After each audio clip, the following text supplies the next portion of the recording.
Hi, this is Mike from thesubstream.com, and this is the Film Lab, which is the words that we chose to describe a series of videos that we make here in this room that talk about the art and practice of making movies.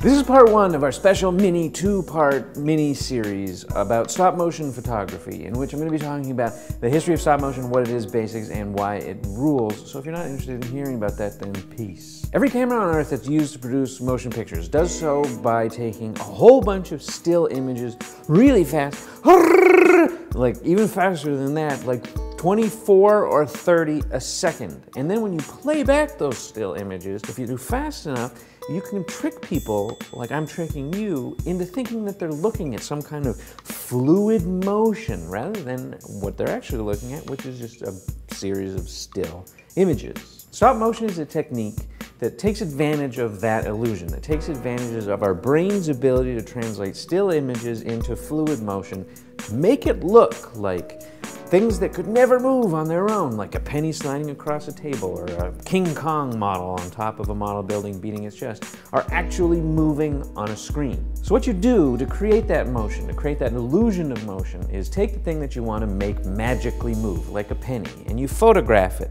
And then you move it a tiny infinitesimal amount, and then you photograph it again.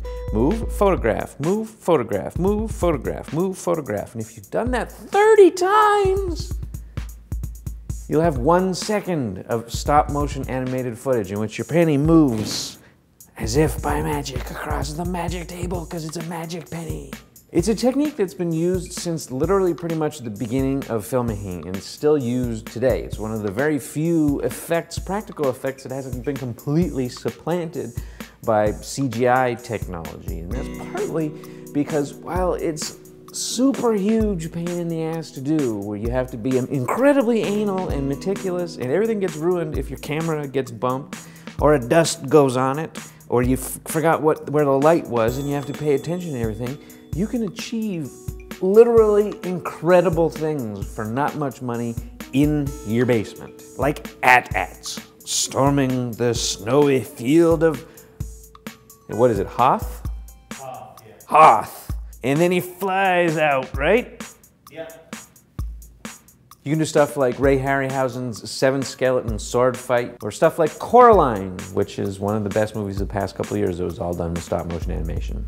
It's really cool. It's a really cool effect. It's pretty fun to do. And you can do amazing stuff with it as long as you're willing to put the work and time and energy into making it work properly.